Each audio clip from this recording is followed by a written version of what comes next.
Welcome everyone to our preview videos for our 2022 FBA Qui Tam annual conference here in Washington, although virtually, February 23rd through February 25th.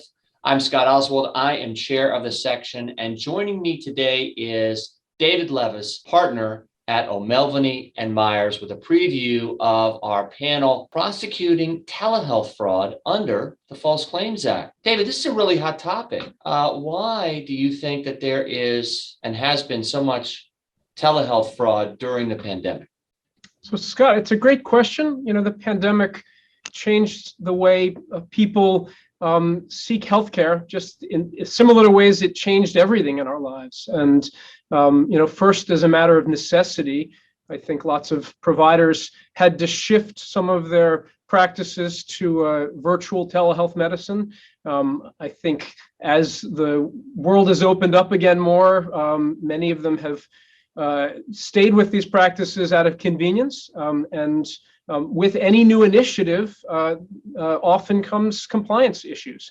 And DOJ has made clear that they're determined to prosecute both criminally and civilly instances of wrongdoing involving telehealth medicine. So it's timely and an important topic for us to be considering.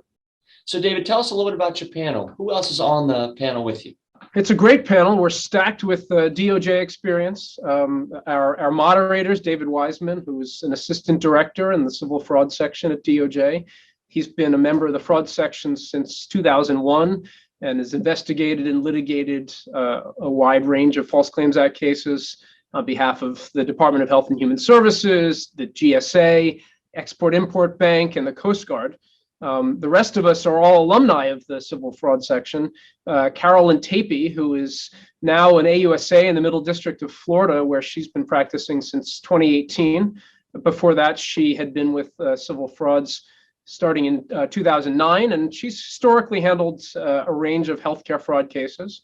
And then there's Amy Easton, who is now a partner in the Washington, D.C. office of the law firm Phillips & Cohen. Amy, like me, is an alum of the fraud section. She was a senior trial counsel, and when she was at DOJ, she investigated and prosecuted False Claims Act cases across a broad section of the healthcare industry, involving a lot of unnecessary medical services cases, quality of care violations, other instances of fraud. And now in private practice, she handles a broad array of whistleblower actions. And then there's me.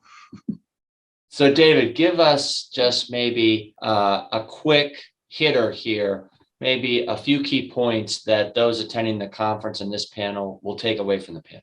Sure. Well, I hope that whether you're focused on the False Claims Act from the perspective of relators or government enforcement, or from where I sit, how to defend these matters, you'll see that this is a quickly developing area of the law. There have only been a few civil settlements to date. There have been many more criminal settlements, and DOJ is still establishing the rules of the road for enforcement. Now, that leaves a lot of uncertainty for practitioners and providers who want to engage in telehealth medicine, but want to do so in a compliant practice. We'll be talking about best practices for making sure that your in-house compliance program is addressing areas of risk. I expect that Amy will be talking about what Relators Counsel are looking for in filing new cases. And of course, Carolyn and David will be talking about how DOJ evaluates the allegations that Relators Counsel brings them. David, thank you. It sounds like a terrific panel.